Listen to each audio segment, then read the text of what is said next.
হরে কৃষ্ণ। রাধে রাধে বন্ধুরা, আজকে তোমাদেরকে কামদা একাদশীর ব্রত মাহাত্ম্য শ্রবণ করাবো এবং একাদশী কি কয় তারিখে পড়েছে সেটা তোমাদেরকে এই ভিডিওর মাধ্যমে জানাবো। 8 তারিখে না 9 তারিখে, তাই পুরো ভিডিওটা দেখতে থাকো, আশা করি তোমাদের ভালো লাগবে। আর কামদা একাদশীর ব্রত মাহাত্ম্য শ্রবণ করো। চলো তাহলে শুরু করা যাক। রাধে রাধে বন্ধুরা, কামদা একাদশী ব্রত মাহাত্ম্য। চৈত্র মাসের শুক্লপক্ষের কামদা একাদশী ব্রত মাহাত্ম্য বরাহ পুরাণের বর্ণিত হয়েছে।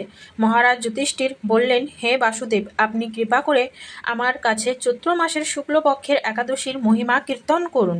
শ্রীকৃষ্ণ বললেন, হে মহারাজ, এই একাদশী ব্রত সম্পর্কে এক বিচিত্র কাহিনী বর্ণনা করছি, আপনি এক মনে তা শ্রবণ করুন। পূর্বে মহর্ষি বশিষ্ঠ মহারাজ দিলীপের কৌতূহল নিবারণের জন্য এই ব্রত কথা কীর্তন করেছিলেন। ঋষি বশিষ্ঠ বললেন, হে মহারাজ, চৈত্র মাসের শুক্লপক্ষের একাদশীর নাম কামদা। এই তিথি পাপনাশক ও পূর্ণদায়িনী।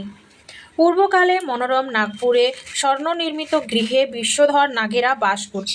তাদের রাজা ছিলেন পুণ্ডরিক, গন্ধব, কিন্নর ও অপ্সরাদের দ্বারা তিনি সেবিত হতেন। সেই পুরী মধ্য অপ্সরা শ্রেষ্ঠ ললিতা ও ললিত নামে গন্ধর্ব স্বামী স্ত্রী রূপে ঐশ্বর্যপূর্ণ এক গৃহে পরম সুখে দিনযাপন করত। একদিন পুণ্ডরিকের রাজসভায় ললিত একা গান করছিল। এমন সময় ললিতার কথা তার মনে পড়ল।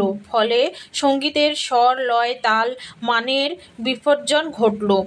কর্কট নামে এক নাগ ললিতের মনোভাব বুঝতে পারল।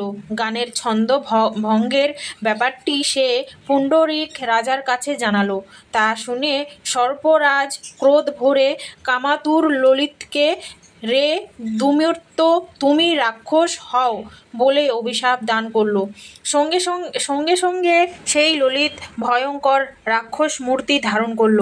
তার হাত যোজন বিস্তৃত, মুখ পর্বত গুহাতুল্য, চোখ দুটি প্রজ্বলিত আগুনের মতো, ঊর্ধ্বে 8 যোজন বিস্তৃত প্রকাণ্ড এক শরীর সেই লাভ করল। ললিতের একরকম ভয়ঙ্কর রাক্ষস শরীর দেখে ললিতা মহা দুঃখে চিন্তায় ব্যাকুল হলেন। স্বেচ্ছাচারী রাক্ষস ললিত দুকর্ম বনে ভ্রমণ করতে লাগলো। ললিতা কিন্তু তার সঙ্গ ত্যাগ করল না। ললিত নির্দয়ভাবে মানুষ ভক্ষণ করত। এই পাপের ফলে তার মনে বিন্দুমাত্র শান্তি ছিল না। পতির সেই দুরবস্থা দেখে ব্যতীত চিত্তে রোদন করতে করতে ললিতা গভীর বনে প্রবেশ করল। একদিন ললিতা বিন্ধ্য পর্বতে উপস্থিত হলো। সেখানে ঋষি শৃঙ্গ মুনির আশ্রম দর্শন করে মুনির কাছে হাজির হলো। তার চরণে প্রণাম করে সেখানে দাঁড়িয়ে রইল।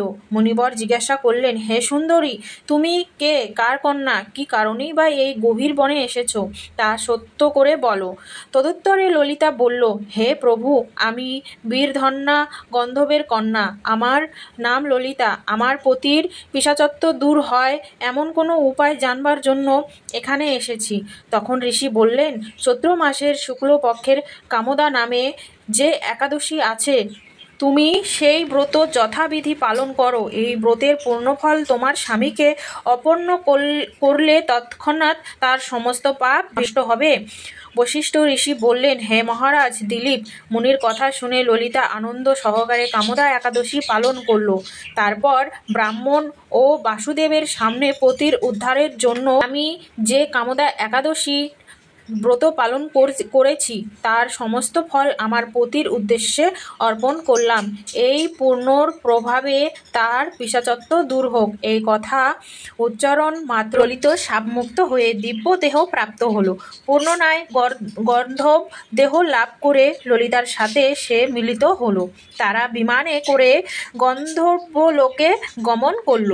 হে মহারাজ দিলীপ, এই ব্রত যত্ন সহকারে সকলেরই পালন করা কর্তব্য। এই ব্রত ব্রহ্মহত্যা, পাপ বিনাশক এবং পিশাচত্ব মোচনকারী। এই ব্রত কথা শ্রদ্ধাপূর্বক পাঠ ও শ্রবণে বাজপেয়ী যজ্ঞের ফল লাভ হয়। হরে কৃষ্ণ। রাধে রাধে। তো বন্ধুরা, আমরা হলো কামদা একাদশী ব্রত পালন করব বৃন্দাবনে এবং গুরগাঁও, হরিয়ানা, দিল্লি, যতটা আমি জানি বন্ধুরা। তো আমরা 8 তারিখে পালন করব। সবাই ভালো থাকবে, সুস্থ থাকবে, সবাই একাদশী ব্রত পালন করো। রাধে রাধে।